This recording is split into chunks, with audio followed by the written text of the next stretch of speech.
The book of Mark is one of the 4 Gospels in the New Testament, providing a vivid account of the life, ministry, death and resurrection of Jesus Christ. It is known for its fast-paced narrative and emphasis on the actions of Jesus. The Gospel of Mark is the shortest of the 4 Gospels, but it is packed with powerful stories and teachings. It begins with the ministry of John the Baptist and quickly moves into the public ministry of Jesus, highlighting his miracles, parables, and interactions with his disciples and the crowds. When was it written? Most likely written between AD 55 and 60.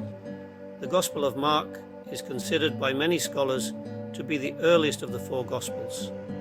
Its early composition provides a unique and valuable perspective on the life and teachings of Jesus. Who wrote Mark? Traditionally ascribed to Mark, also known as John Mark, this Gospel is believed to be based on the teachings and experiences of the Apostle Peter. Mark's close association with Peter lends credibility and depth to his account of Jesus' life and ministry. Notable people and places: Jesus, the 12 disciples, John the Baptist, Bartimaeus, Herod, Pilate, Nazareth, Gethsemane. Soundbites: and a voice came out of the heavens, "You are my beloved Son, in you I am well pleased." Chapter 1, verse 11.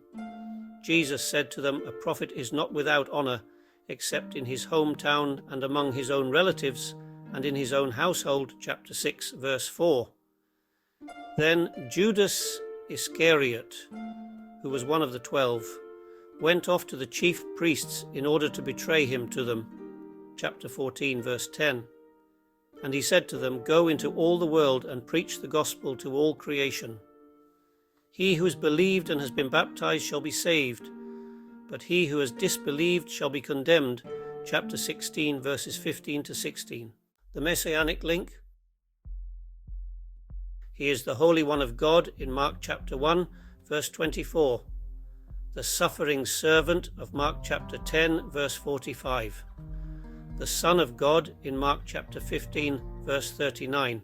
The book. Since the book of Mark is not aimed primarily at the Jews, he does not go into the same detail regarding Jesus' connection with the Old Testament prophecies, although this aspect is covered numerous times. Rather, he emphasizes the works and wonders surrounding Jesus' ministry. Chapter 1 introduces us to John the Baptist and the baptism of Jesus himself, then goes straight to the wilderness experience. After which, Jesus returns and appoints fishermen Simon and Andrew as his first followers. The first demon is cast out in chapter 1, followed by miraculous healings of many kinds in the subsequent chapters. Chapter 4 sees the parables of the sower and the mustard seed, as well as Jesus taking control over the seeds. In chapter 6, he feeds the 5,000, and in chapter 8, the 4,000. Mark continues by illustrating the miraculous nature of Christ's ministry, which culminates in his betrayal by Judas in chapter 14, verse 45, crucifixion and resurrection in chapters 15 and 16. The book finishes on the ascension of Christ to the right hand of God and the apostles preaching the word with signs and wonders following. Notes and quotes: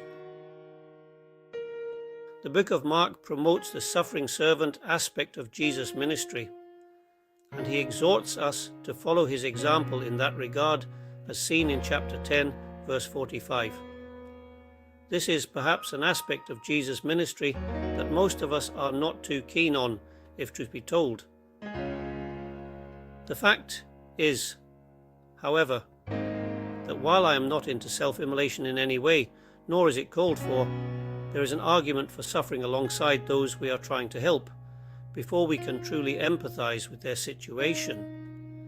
Jesus was not afraid to get his hands dirty when it came to his ministry, nor was he afraid of what people said, even the religious leaders of the time.